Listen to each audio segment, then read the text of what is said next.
Un ancien garde du palais présidentiel guinéen raconte dans une interview accordée à un média local, depuis son hôpital où il reçoit des soins, comment les hommes du colonel Mamadi Doumbouya ont réussi à attaquer le palais présidentiel Sékou Touré d'Alpha Condé. Il revient sur ce qui s'est réellement passé au palais dans la nuit du samedi 4 au dimanche 5 septembre 2021, la manière dont les forces spéciales auteurs de l'attaque ont réussi à capturer le président Alpha Condé, surpris dans son sommeil, lui qui était l'homme le plus gardé de la Guinée. Le rescapé des affrontements entre les forces spéciales et les éléments de la garde présidentielle s'est confié sur la méthode et les moyens d'attaque des militaires putschistes. Bonjour à tous et bienvenue sur cette nouvelle vidéo sur l'actualité guinéenne. Suivez l'intégralité de l'interview effectuée par africaguinée.com. N'oubliez pas de vous abonner pour plus d'actualités. Vous étiez dans l'enceinte du palais Sékou Touré lorsque les premiers coups de feu ont commencé à retentir le dimanche 5 septembre dernier. Pouvez-vous nous dire ce qui s'est réellement passé ? En réalité, on s'interroge encore sur comment les forces spéciales se sont introduites à la présidence. Nous, qui étions de garde à l'intérieur du palais, on s'interroge encore. Ils se sont retrouvés dedans sans qu'il n'y ait le moindre combat au dehors, dans la nuit, entre 2h et 4h du matin. De la façon dont les choses se sont passées, on a eu l'impression comme s'ils étaient installés dans le palais. Parce que les caméras de surveillance n'ont montré personne, aucun mouvement à partir de là où j'étais installé. Je précise qu'aucun mouvement n'est permis sur la ceinture du palais. Tout ça pour éviter que quelqu'un s'y approche. Ensuite, aucun véhicule n'a été aperçu dans les parages cette nuit-là. Ils sont postés partout. Mais il faut voir une chose avant de pouvoir résister.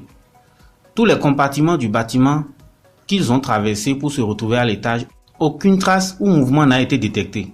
Et quand ils ont commencé à agir, il n'y avait aucun moyen de résistance, tellement qu'ils étaient prêts et rapides. Je ne sais pas s'il y aurait quelqu'un parmi nous qui pourra expliquer comment ces gens se sont retrouvés dans le bâtiment sans aucun bruit. Peut-être eux pourront le faire un jour. Aucun tir n'a été entendu de 2h jusqu'au petit matin. Pourtant, des balles nous ont touchés. Pourtant, les tirs ont été entendus à Kaloum et dans plusieurs quartiers environnants.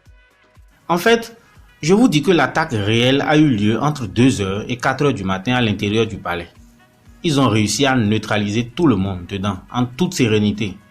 Les tirs entendus, c'était le matin. Il était déjà 7h ou 8h. Il faisait jour déjà.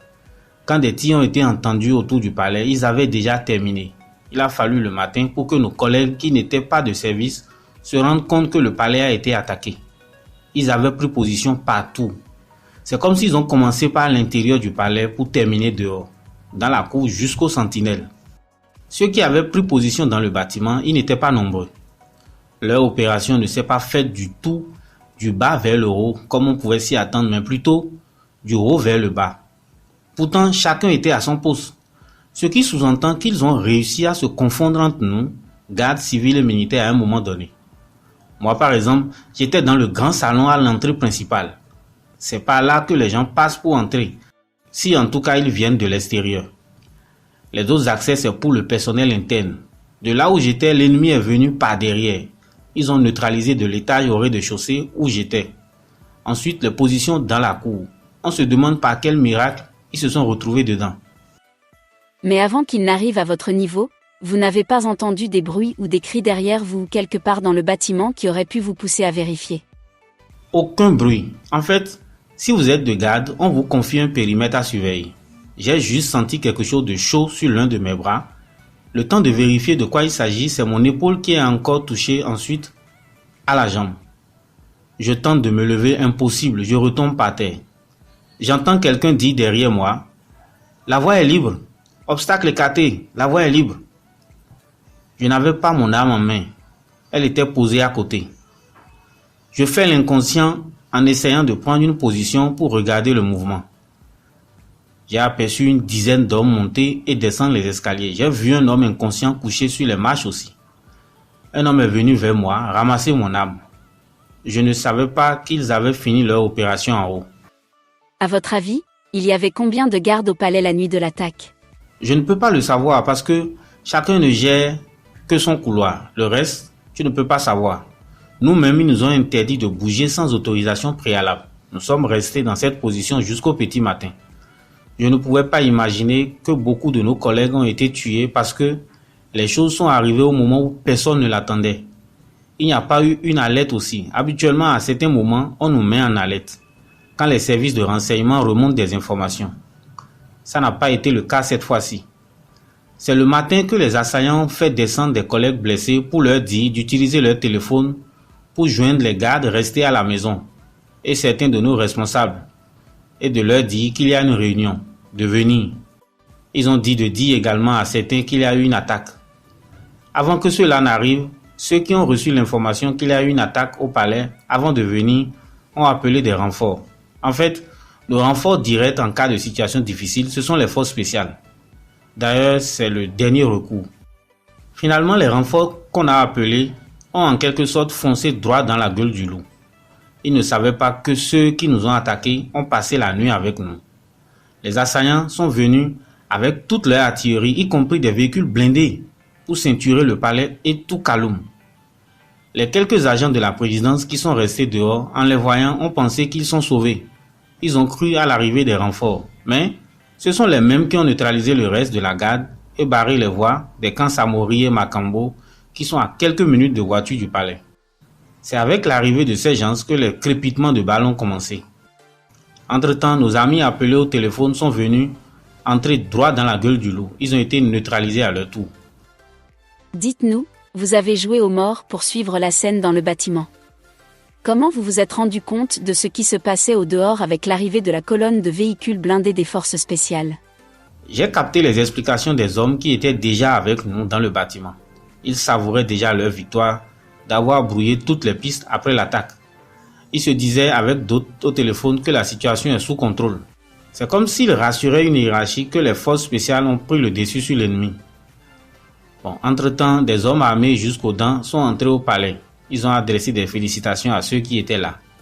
Ces derniers les ont informés que les autres sont en haut avec le colis. Quand les véhicules sont arrivés dehors, on s'est rendu compte avec les tirs qu'il n'y avait plus d'obstacles. Certains hommes armés jusqu'aux dents, qui étaient de la troupe arrivée, sont entrés dans le bâtiment pour féliciter l'équipe de la nuit qui a fait le travail. Dans leurs explications entre eux, j'ai compris que le coup était monté. Après le travail à l'interne, les autres devraient venir en guise de renfort. Mais c'était un renfort de façade, juste pour faire aboutir leur mission. C'est là que je me suis rendu compte que ceux qui sont venus sont les commanditaires de la mission. J'ai capté ça de leur entretien quand ils savouraient leur réussite. Ceux de l'intérieur ont aussi expliqué que ceux qui avaient des armes en main ont été éliminés et que les autres qui ne détenaient pas d'armes ont juste été neutralisés. C'est là aussi que j'ai compris pourquoi je n'avais pas été tué sur place. Quand ils ont parlé de colis, vous aviez déchiffré ce code pour savoir qu'il désignait le président Alpha Condé renversé. Non, pas du tout.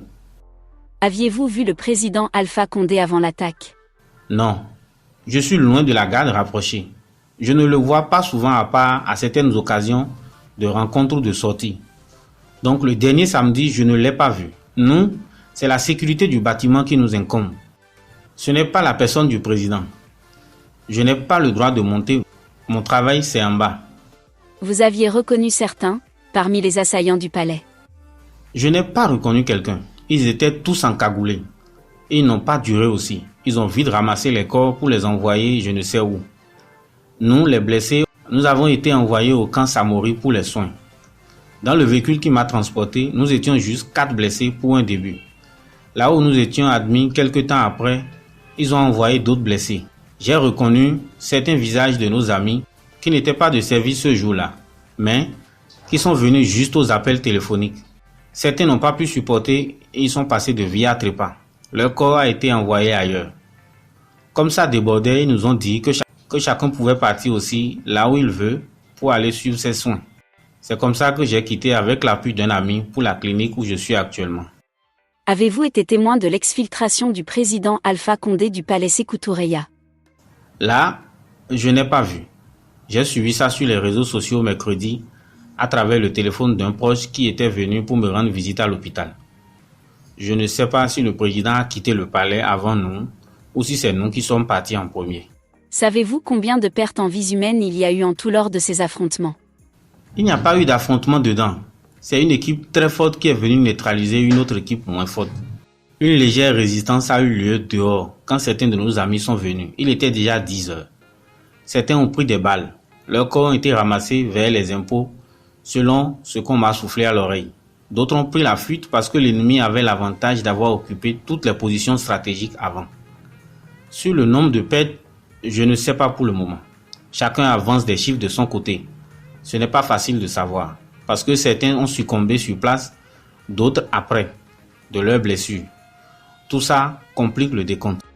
Et du côté du groupement des forces spéciales, il y a eu combien de pertes en vies humaines? De façon officielle, non. J'ai appris qu'il y aurait eu un de leur côté. Vrai ou faux, je ne sais pas. Ou s'il y a plus, je n'en sais rien. Merci.